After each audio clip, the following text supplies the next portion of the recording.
Rose. Les moments et leurs hommes, c'est le titre d'une biographie intellectuelle qui est aussi un recueil de textes d'Erving Goffman qui vient de paraître en poche, en point-seuil, l'occasion de découvrir ou de redécouvrir cet auteur classique en sociologie qui n'a pas inspiré que des sociologues. Bonjour Yves Ouinquin. Bonjour. Vous êtes professeur au CNAM, directeur du musée des arts et métiers. C'est vous qui signez cette biographie intellectuelle sur Erving Goffman et qui avez recueilli et présenté 6 textes de lui. Ce livre a paru initialement en 1988 et il paraît aujourd'hui en point-seuil. Bonjour Raymond Depardon. Bonjour. C'est vous notre deuxième invité, photographe et cinéaste, bien connu des auditeurs de France Culture. Vous avez en effet été très inspiré par les travaux d'Erving Goffman. Pour un certain nombre de vos films, nous allons y revenir. Vous allez nous expliquer. Vous êtes aussi un grand lecteur de livres de sciences sociales, mais en particulier de cet Erving Goffman dont je vais demander tout de suite à Yves Ouinquin de nous dire quelques mots. Il est mort en 1982. On le connaît mal en France. Ludovic Piétenu n'est pas le seul à ne pas connaître Caroline. Erving Goffman, même si on l'étudie dans certaines écoles de sciences politiques, de sociologie. Qui était-il ? Alors là, c'est un petit bonhomme. Il m'arrivait, je l'ai connu entre 76 et 82. Et c'était frappant de le voir arriver dans les couloirs de l'université de Pennsylvanie avec sa bicyclette à la main. Et puis, quand il adressait la parole aux étudiants, la plupart des étudiants étaient plus grands que lui. Moi, personnellement, il m'arrivait à l'épaule. Mais c'est un petit bonhomme. Vous ne faites pas 2 mètres, pour le dire. Ah oui, là, je fais comme 1m70. Et lui, alors, on peut calculer, mais bon, 1m vaguement 60. Bon, on dira que c'est pas important, mais en même temps, je pense que sans faire déjà de la psychologie un peu facile, Goffman a toujours eu un rapport un peu dur au monde. Alors, on peut dire aussi qu'il est né au Canada, en plein milieu de nulle part, au nord de Winnipeg, dans une famille juive, dans une petite ville où il n'y avait pas beaucoup de familles juives. Famille juive ukrainienne Ukrainienne. au Canada. Autant son père que sa mère étaient arrivés dans cette grande vague d'Ukraine du début du XXe siècle. Le gouvernement canadien ne voulait pas qu'ils s'installent tous dans les grandes villes comme Montréal ou même Winnipeg, même s'il y en avait des dizaines de milliers de familles. Donc il les dispersait dans les petites villes, dans les grandes plaines. Bon, donc Goffman a vécu dans une petite ville et puis finalement, son père a acheté une maison à Winnipeg et a réinstallé son épouse et Erving et sa sœur Frances, qui avait 4 ans de plus que lui, à Winnipeg. Et puis à la sortie de l'école secondaire, Goffman est parti aux États-Unis. Mais il a toujours gardé la citoyenneté canadienne. Anecdote, et j'en ai des tonnes, et vous m'arrêtez quand je commence à en débiter trop. Un jour au cours, il avait décidé que la moitié des étudiants n'avaient pas le droit de venir à son séminaire. Il avait affiché la liste sur la porte, et ceux qui n'étaient pas sur la liste devaient immédiatement dégager. Et il avait dit très sérieusement, écoutez, moi je suis pas comme vous, Américains, moi j'ai une reine, et on obéit. Donc, voulant dire par là que, citoyen canadien, la reine d'Angleterre était toujours, techniquement ou légalement, la reine du Canada. C'était de l'humour et en même temps, c'était du Goffman tout craché. Donc, très souvent, un mélange de dureté, dans cette anecdote, les étudiants doivent quitter la salle, et d'humour, mais d'humour à froid. Certains ont dit d'humour cynique. Pas toujours, enfin, il faudrait nuancer. Et on le voit dans ces textes, d'ailleurs, il y a un humour qui percole, mais qui n'est pas un humour gaulois. Voilà pour l'homme tracé, un grand trait, mais la biographie est plus longue dans le texte. Raymond Depardon, en quoi Erving Goffman a-t-il été si important pour vous ? Comment l'avez-vous découvert ? Moi j'étais en plein désarroi, je quittais le photoreportage, je rentrais du Tchad, de plein de conflits où j'avais photographié des choses pas très agréables et j'avais été pas mal aussi forcément comme photographe mis un peu en prison comme ça et surtout je rentrais d'un long séjour dans le désert et je sais pas, j'ai été attiré par un article dans la presse comme quoi en Italie il y avait un mouvement de psychiatrie alternative dirigé par Basaglia. Donc je vais à Trieste et Trieste il me dit tu connais la psychiatrie? J'ai dit non. Et alors, il m'a dit tu lis que Asile de Goffman. Et moi j'étais arrivé un peu avec des intentions comme ça de faire les murs, les clés, les portes qui fabriquent l'asile psychiatrique traditionnel. Et là en lisant Goffman j'ai trouvé ça formidable. C'est un découpage du réel. C'est-à-dire il découpe. Il dit en fait qu'est-ce que c'est l'institution totalitaire ou totale? C'est des petites choses qui sont répartis dans la vie, et aujourd'hui on est encore confronté, on lit les histoires de camps de réfugiés, etc. C'est pas du tout dépassé comme problème, c'est repas à la même heure, extinction des feux à la même heure, petit déjeuner à la même heure. Et j'ai lu ça, et d'un moment donné, il te dit, voilà, vous en France, ou nous en Europe, enfin en Amérique, on commence ça quand on va à la poste. Et d'un seul coup, de faire les asiles psychiatriques, c'est presque...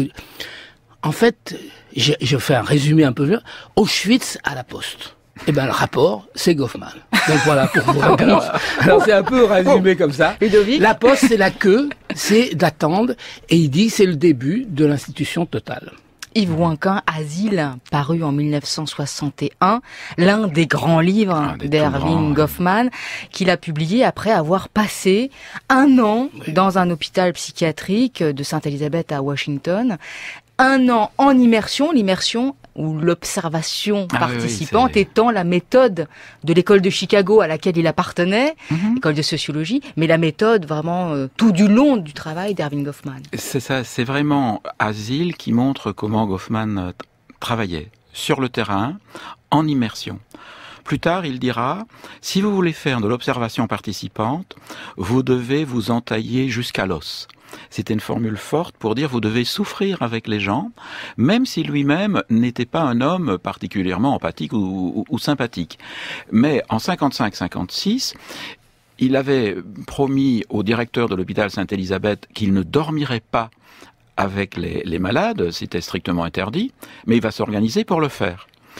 Et par un truc que j'avais découvert, c'est qu'il avait un copain qui signait le registre de sortie. Lui, le matin, il signait le registre d'entrée, et son copain, un gardien, signait le registre de sortie. Donc on pensait qu'il était sorti alors qu'il était toujours à l'intérieur. Bon.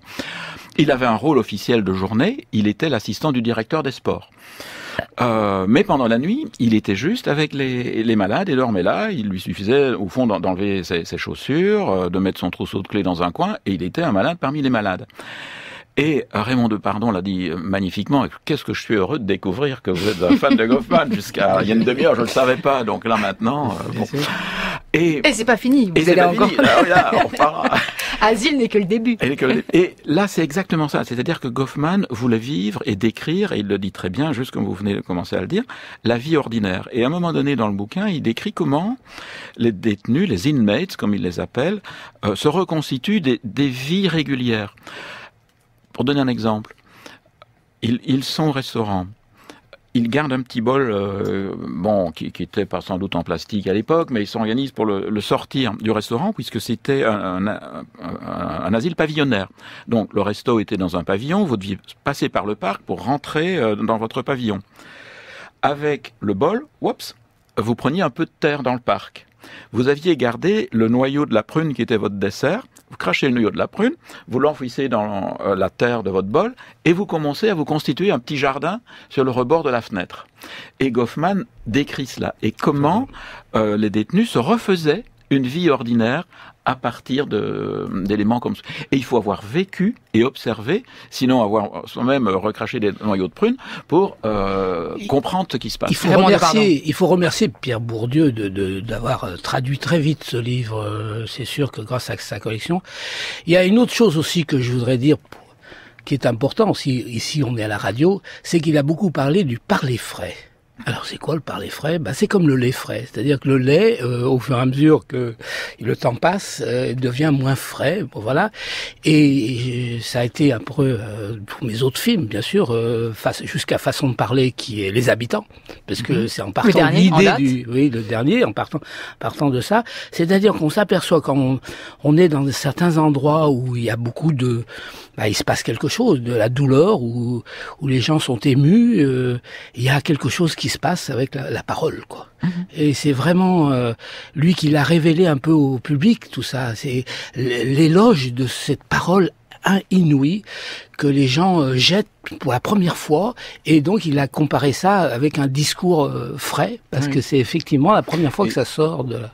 Yves Et si je peux me permettre d'ajouter une expression très goffmanienne aussi, très goffmanienne en ce sens que c'est une expression du langage ordinaire et qu'il monte littéralement en sauce théorique ou conceptuelle.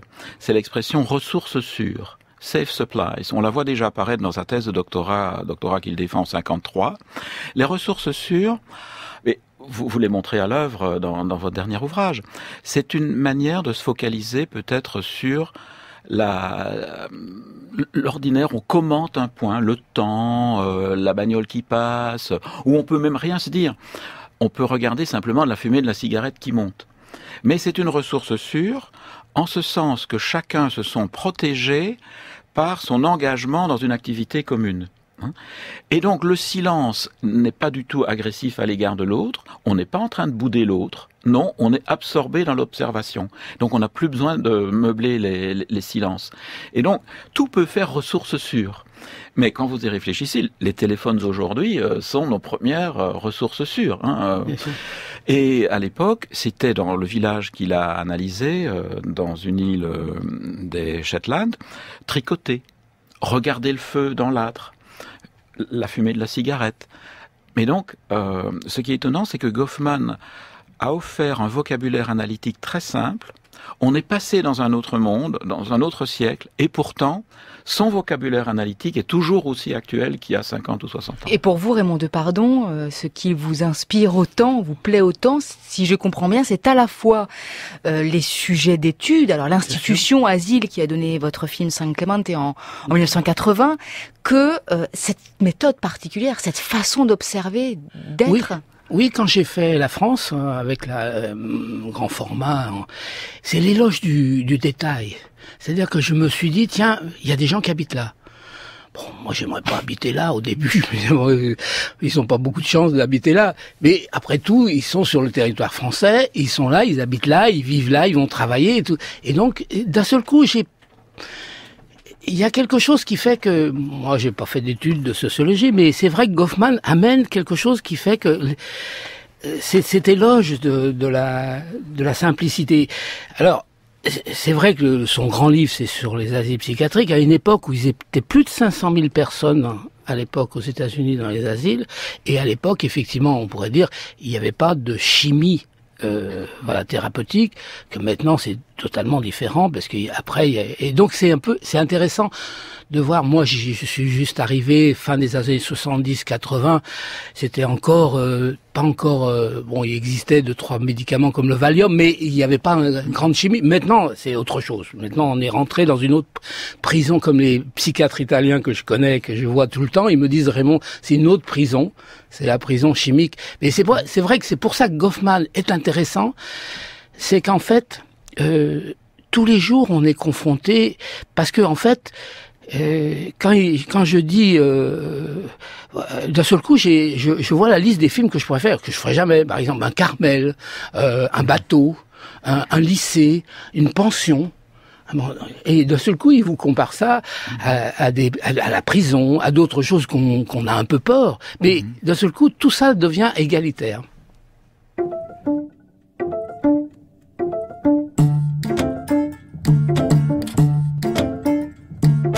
France Culture, la grande table. Caroline Brouet. Qui était Erving Goffman? Nous en parlons aujourd'hui avec Yves Ouinquin, qui est professeur au CNAM et qui est l'auteur d'une biographie intellectuelle de ce sociologue canadien, et Raymond Depardon, le photographe et cinéaste qui est avec nous et qui nous dit son affection, son admiration et son inspiration pour Erving Goffman. Vous parliez tout à l'heure l'un et l'autre à la fois de l'éloge du détail et puis de la vie ordinaire et de la parole.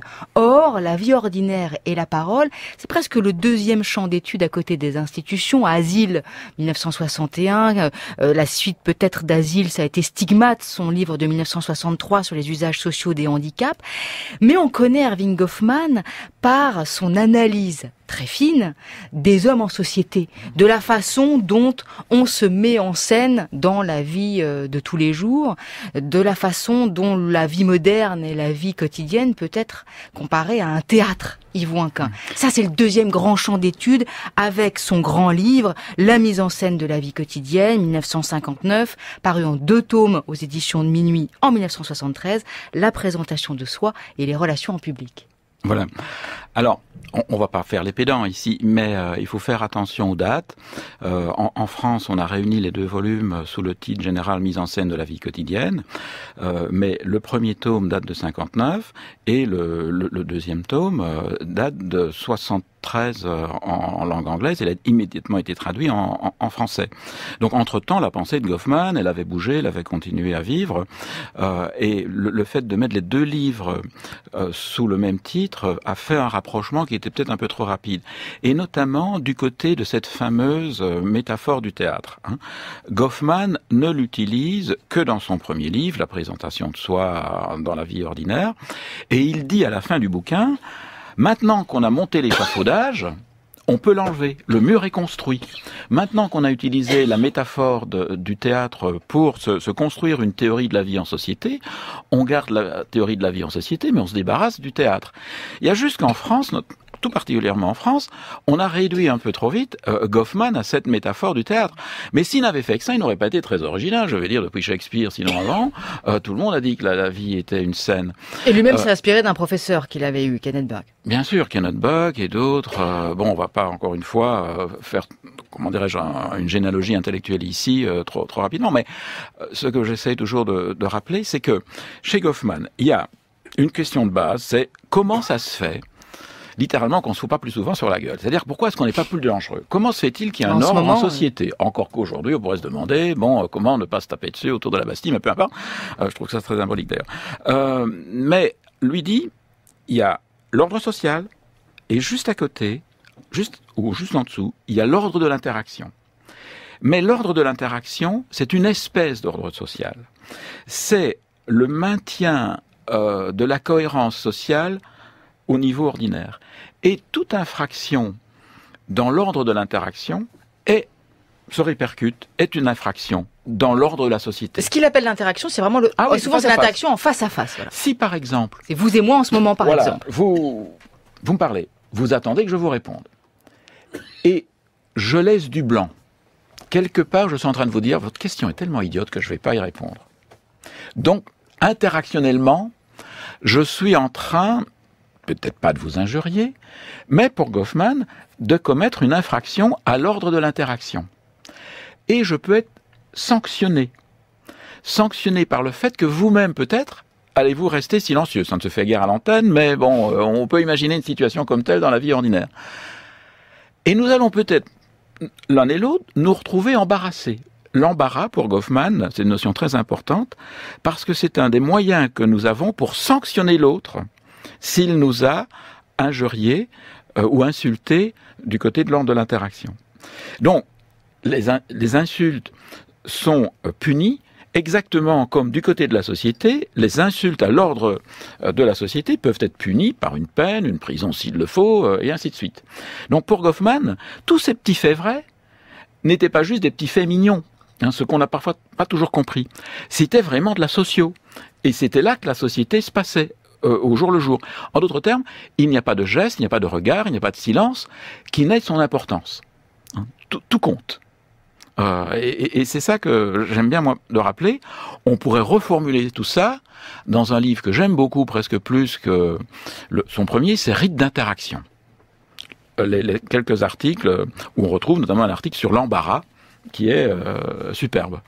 Bon. Allez, non, mais on pourra vous écouter longtemps. Mais c'est vrai que je voudrais demander effectivement à Raymond Depardon si ce champ-là vous a autant intéressé que Asile, si vous avez continué votre lecture avec la mise en scène de la vie quotidienne, par exemple, au rythme d'interaction. Bien sûr, les habitants et dans les débats que j'ai filmés comme ça, le plus libre possible, parce qu'effectivement, on s'aperçoit que pour obtenir ça, il faut laisser les gens parler entre eux et pas les interrompre par des questions, donc ou poser une question, voilà. Et donc c'est vrai que d'un seul coup cette parole libre qui se fait sans question, sans questionnement, sans répondre à une question, qu'on peut filmer dans la vie. Et c'est surtout au montage en fait on s'aperçoit de ça. Tout ce qui la théorie qui a l'air un petit peu assez compliquée pour des profanes comme nous, on l'aperçoit. chez les paysans, dans une table, par exemple, le silence, c'est le silence des taiseux de nos amis des Cévennes, là. Eh bien, il y a beaucoup d'intelligence qui se passe entre eux là, dans les échanges, parce que peut-être plus que les gens de la ville, ils prennent leur temps pour parler. Donc, il y a un côté comme ça incroyablement réfléchi dans les échanges. Donc voilà. Et de partout, en fait, on s'aperçoit que ce cinéma direct ou ce cinéma documentaire qui repose un peu sur rester longtemps auprès des gens et puis les filmer le plus près possible de leurs préoccupations est très proche de toutes ces théories là de Goffman. Bon, et ça c'est ça en ça que on arrive à la misère du monde de Bourdieu, on arrive à tout ça, on arrive à des choses qu'on entend souvent plus d'ailleurs à la radio. Ici à la radio, on est beaucoup plus on est plus goffmanien qu'à la télé, parce qu'on voit bien que la télé, elle est pas goffmanienne. C'est un peu ça qu'on regrette un peu, ou très tard peut-être la nuit, mais ils ont tellement peur du vide, et que le vide est pourtant tellement sensationnel. Moi, c'est aussi ça qui fait qu'on peut comprendre quelqu'un qui ne parle pas votre langue. On a tous été confrontés quelquefois à prendre un taxi quelque part avec le chauffeur de taxi, on parle pas cette langue et puis on se comprend. Donc c'est ça qui est formidable. C'est tout à fait. On est dans la façon de parler, on est dans tout ça. Ce fait de se parler sans se comprendre, parce que en fait, quand les chercheurs de Palo Alto, par exemple, disent que une personne normale répète 7 fois la même chose, voilà. Et puis aussi que 75% de la communication passe par la gestuelle ou par le senti et non par la traduction du texte. Donc on est heureux, comme ça on peut prendre des taxis dans le monde entier en se disant on se comprendra. Et ce qui est vrai d'ailleurs, parce que dans le monde entier on peut prendre des taxis en se disant bon voilà, on va se débrouiller quand même. Et c'est en ça que je trouve que maintenant, peut-être avec le temps, Erving Goffman est irremplaçable, quoi. Il a fait école, Yvon Ancamp ? Il a fait école, mais à partir du moment où on n'essaye pas de le mimer, c'est-à-dire que son écriture est très particulière, et si vous essayez d'écrire à la Goffman, vous vous plantez lamentablement. Il a fait école... Qu'est-ce qu'elle a, pardon, de particulier, son écriture ? Ce n'est pas une écriture savante. Elle est pleine d'humour, mais d'un humour extrêmement fin, et c'est parfois difficile d'ailleurs de le faire passer dans la langue française. Il utilise des métaphores, il utilise, comme je le disais tout à l'heure, des termes de la vie ordinaire, et il en fait les concepts, mais qu'il abandonne parfois avant la fin du livre. Concept éphémère. Concept éphémère, c'est des échafaudages, et quand il a obtenu son mur, il passe ailleurs, quoi. Il reconstruit autre chose. Il va vous prendre des exemples aussi dans la littérature, aussi bien française qu'anglaise, que dans la littérature scientifique. Donc il désarçonne beaucoup, il désarçonnait beaucoup ses collègues, au point qu'à un moment donné, on se demandait si on devait lui donner un poste, quoi. À Berkeley, là, j'avais eu la chance de retrouver dans les archives les débats pour ou contre. C'était passé tout juste. Et puis, une fois qu'il a été sur orbite, ça s'est bien passé pour lui. Mais il y a toujours eu une école dans la sociologie américaine contre lui, en disant mais que fait cette espèce de clown chez nous, quoi, c'est pas sérieux, c'est pas scientifique. Bon, aujourd'hui alors, dans la mesure où la microsociologie, comme on l'appelle, est devenue légitime, Goffman a fait école parce que le travail de terrain, le travail d'observation participante, lui est admis aujourd'hui. Plus besoin de faire des stats. On n'est plus obligé de passer par des maths et des stats pour être un sociologue légitime aujourd'hui. Il y a une meilleure fusion aujourd'hui entre l'anthropologie, surtout l'anthropologie urbaine, et la sociologie, et la sociolinguistique. Donc ça va mieux. Et je pense que Goffman a fait beaucoup de bien par là. Bien sûr. Raymond Depardon. On voit un peu cette classe de Saint-Denis en sociologie qui a envoyé ses élèves dans les grands palaces parisiens. Ah oui. C'est vrai que aller voir le thé qui se passe au Plaza Athénée, il faut voir une fois dans sa vie le thé dans la salle de thé au Plaza Athénée, avec les gens, avec les serveurs, la relation avec les garçons, et tout ça. Et c'était formidable parce que ces jeunes c'est pourtant pas loin par le métro, par la ligne 13, là vous en avez pour un quart d'heure, vous passez de Saint-Denis aux Champs-Élysées, là. Et ça c'est goffmanien. Et donc c'est là qu'on retrouve Goffman, parce qu'en fait, on trouve Goffman dans beaucoup de choses. Moi, quand je suis rentré à Magnum en 78, on m'a demandé si j'avais fait des photos du café au coin de ma rue. J'étais effondré, moi. J'imaginais pas de faire des photos au coin de ma rue, dans un café. C'était ça. C'était déjà un mouvement qui avait commencé aux États-Unis, effectivement, avec Bruce Davidson, la 101e rue, etc. De photographie. Il suffit pas d'aller au bout du monde pour faire des choses intéressantes. C'est peut-être au coin de sa rue. C'est ça, Goffman. C'est au coin de sa rue, d'aller dans un café, d'observer les gens. Et très doux, hein, parce que c'est un sociologue doux. C'est pas du tout un sociologue, un observateur invasif, intrusif. Oui, non, il est très doux. Et ça aussi, c'est important. Il n'y a pas de bon ni de méchant. Mais regardez, si je peux me permettre, j'ouvre presque par hasard votre livre Les Habitants à la page Morlaix.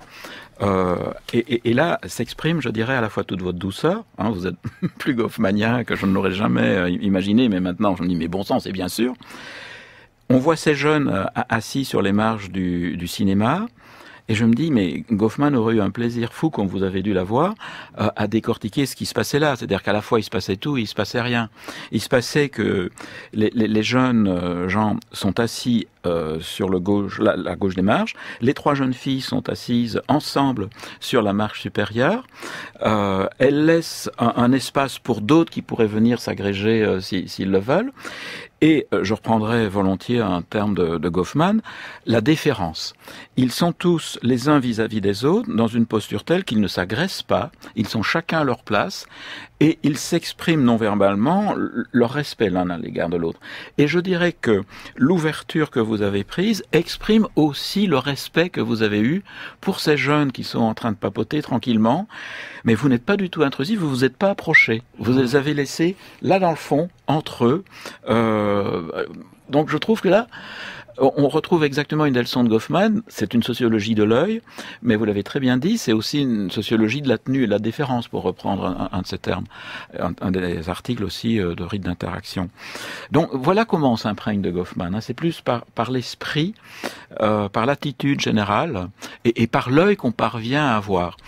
Vous parliez de ces jeunes qui sont allés dans les grands hôtels. Je me rappelle avoir fait la même expérience avec mes étudiants à Genève. Je n'osais pas moi-même entrer dans les hôtels qui bordent le lac à Genève. Et un jour, on n'était pas très nombreux, je leur dis, on y va.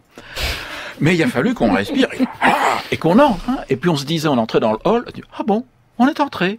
Et personne ne nous a retenus. Et puis après, on débriefait en disant, mais qu'est-ce qui nous a empêchés d'entrer dans le hall de ces hôtels et alors, on goffmanisait à l'aise à partir de là. Hein. C'était un peu la même expérience. On goffmanise donc. Ah oui, mais il y a tout. Hein. Vous êtes un goffmaniaque. Hein. Bon, comme je le suis. Je suis ravi.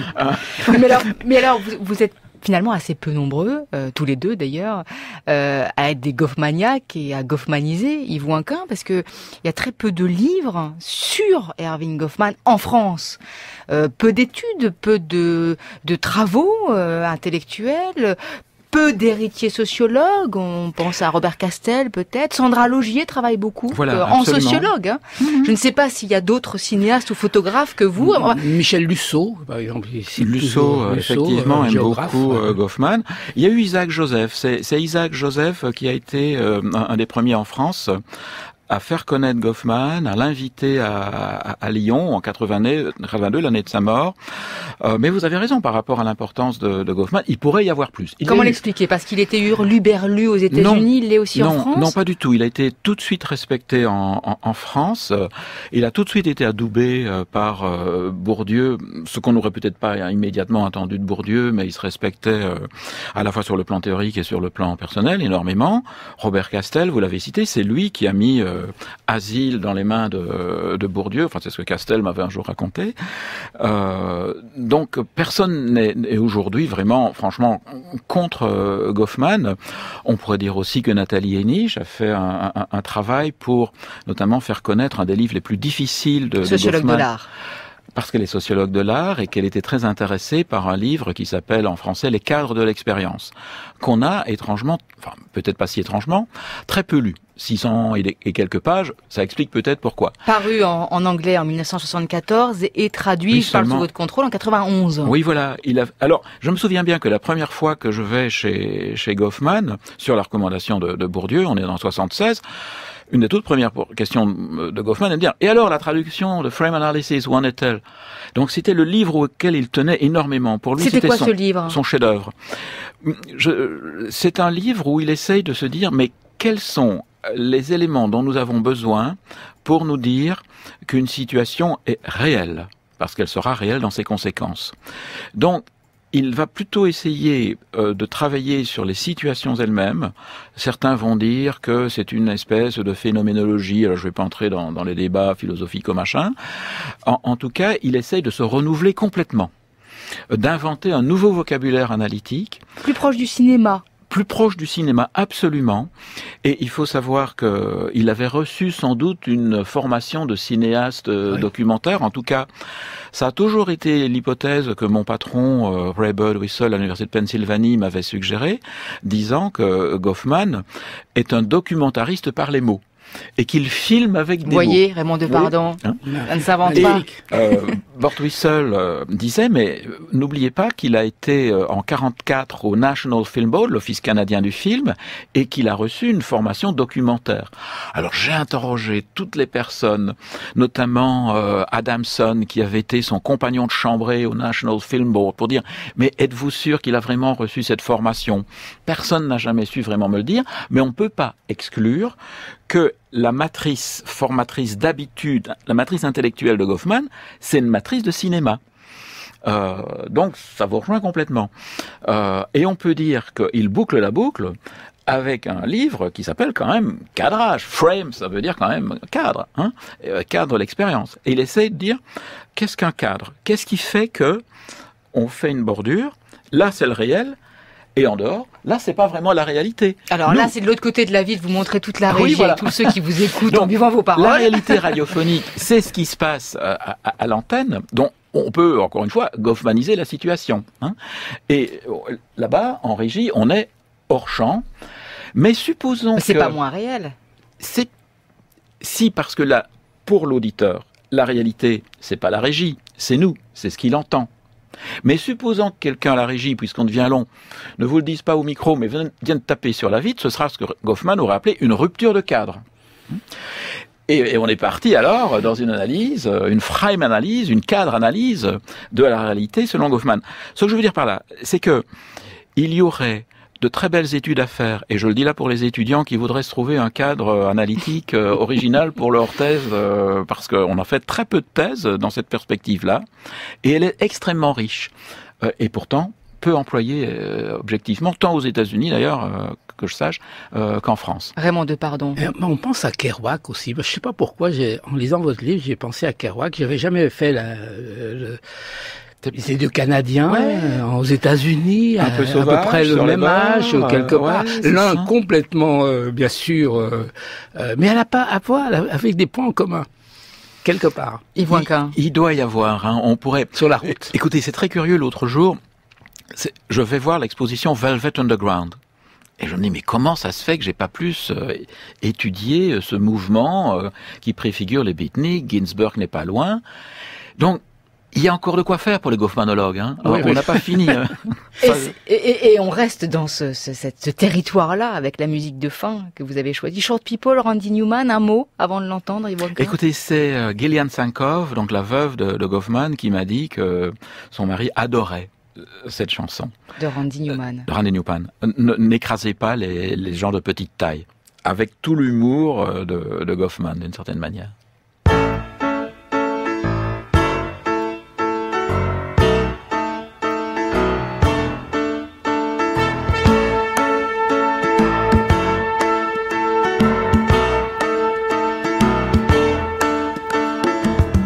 Short people got no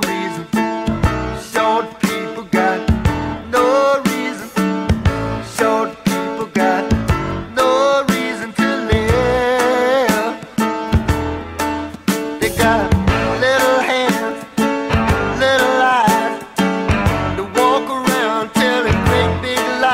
They got little noses, tiny little teeth. They wear platform shoes on their nasty little feet. Well, I don't want no short people. Don't want no short people. Don't want no short people around here. Les moments et leurs hommes, texte recueilli et présenté par Yves Ouinquin, texte d'Erving Goffman avec une biographie intellectuelle. C'est désormais en point seuil. Merci beaucoup d'être venu et merci à vous, Raymond Depardon, d'être venu nous délivrer votre témoignage d'affection pour Erving Goffman. Toute l'œuvre de Erving Goffman est disponible aux éditions de Minuit.